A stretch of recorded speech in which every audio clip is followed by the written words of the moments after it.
What's up, guys? Philmar back with another video today, and today we're going to be doing the draft review for the New York Jets, brought to you by Vertebra, aka Hunter. And today we're going to be starting off by looking at the Jets roster. So we're going to look at the offense first. Obviously, with the rumors going around this offseason about Aaron Rodgers, you get that quarterback one to come into play.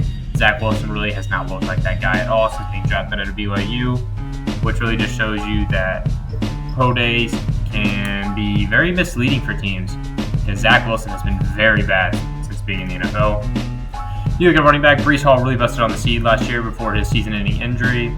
Zonovan Knight showed a little bit of flashes, could be a good RB2. Michael Carter from UNC from a couple years ago as RB3. Wide receiver core, they added some good pieces this offseason with Mecole Hardman and Allen Lazard. Obviously, you have Garrett Wilson, who was a stud wide receiver last year in his rookie year.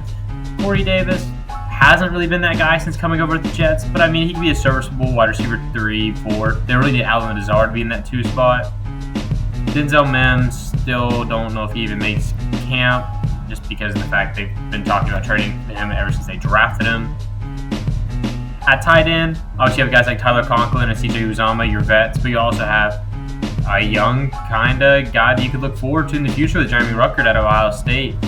I mean, I don't know how long Tyler Conklin's going to be on the team. CJ Uzomah coming from the Bengals last year. I think Jeremy Ruckert really has potential to sit maybe 1 or 2 more years and really become that guy in New York. And then you look at the O-line for the Jets, it's always been about health. Mekhi Becton. Obviously, you see the question mark next to his name now. When healthy, he is a stud. When healthy. They brought in Dwayne Brown as well to back him up. I mean, that's another vet that can be a serviceable starter. Laken Tomlinson they got from San Fran last year. I mean, he's one of the best guards in the league.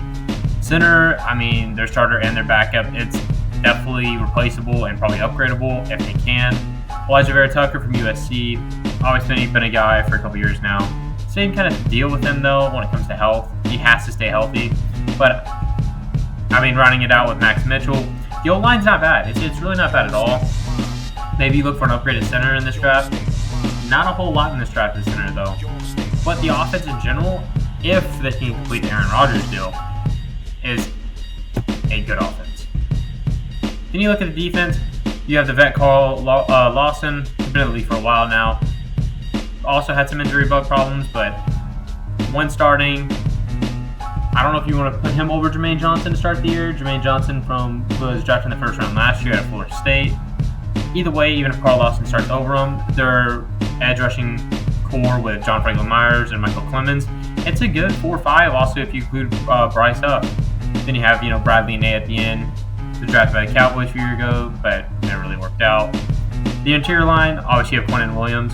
He hasn't reported to camp or the April workout so far, but I mean, I bet they're going to get a deal done with him. You can't lose Quentin Williams.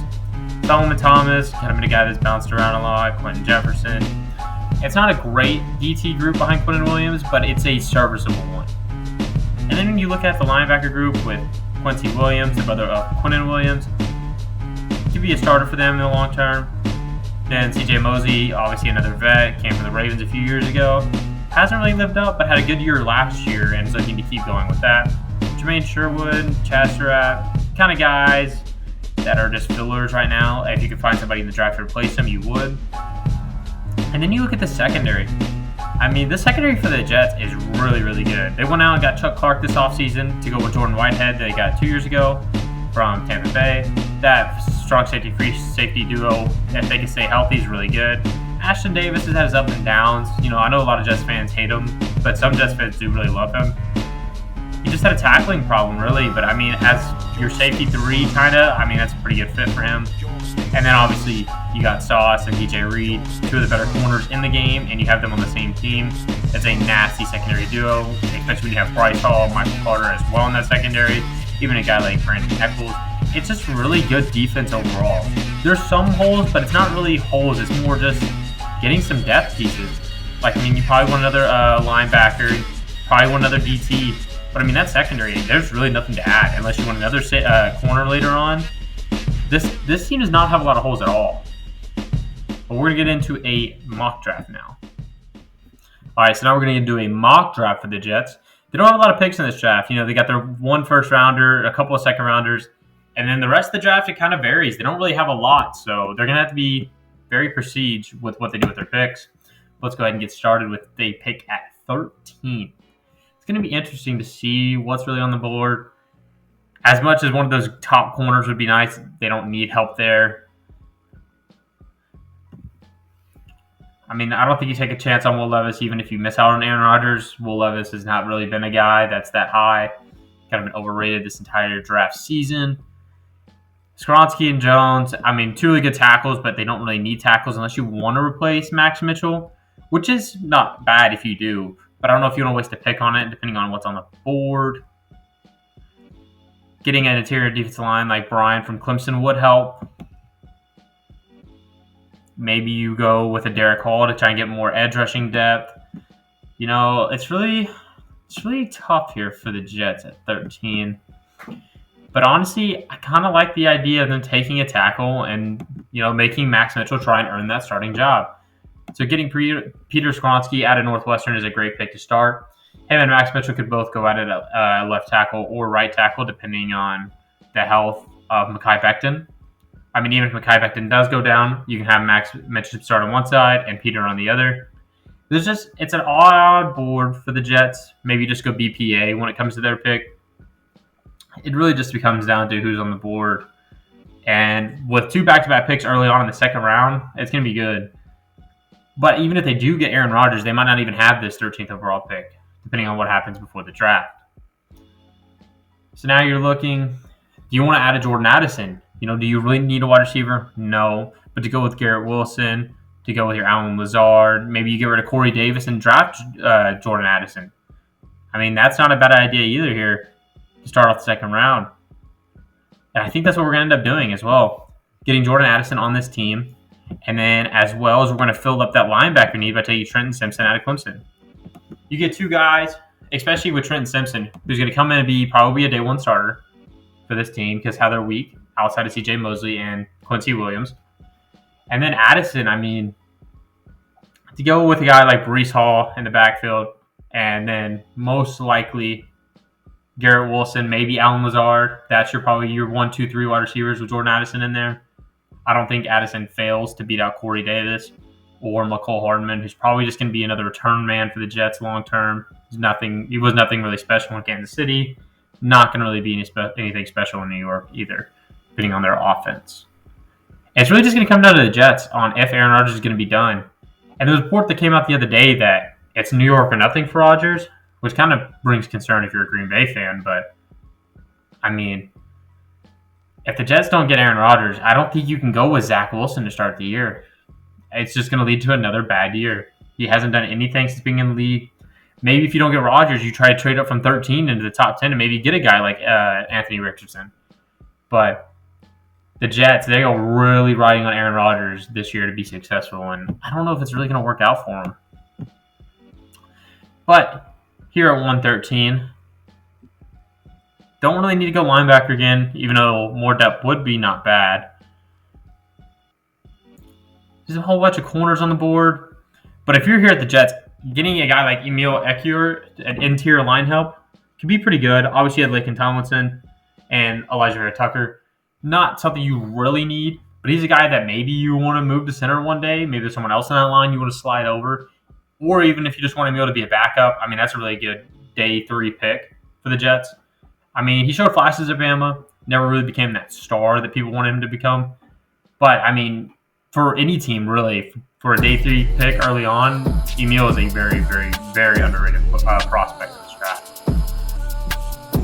So we got a tackle. We got 2 we got 2 line help. We got a linebacker and a wide receiver. It'd be nice to help out the interior D-line. The only problem is there's not a lot on the board that you would really like here early on. Because the draft of the D-line position kind of weakens out after the top guys, really. I mean, maybe you want to go get another wide receiver. I really doubt it, though. Maybe at this position, you take a shot on a quarterback to compete with Zach Wilson if you do not get Aaron Rodgers. And if that's the case, you probably go Tanner McKee out of Stanford. Tanner McKee had an up-and-down career at Stanford. Nothing really special, nothing really bad either. Kind of like a Obviously, he's not like the player of Sam Ehlinger, but kind of like a career Sam Ehlinger in a sense at Stanford. Guy who can lead you to success, but hasn't really done more to get you to the next level of success.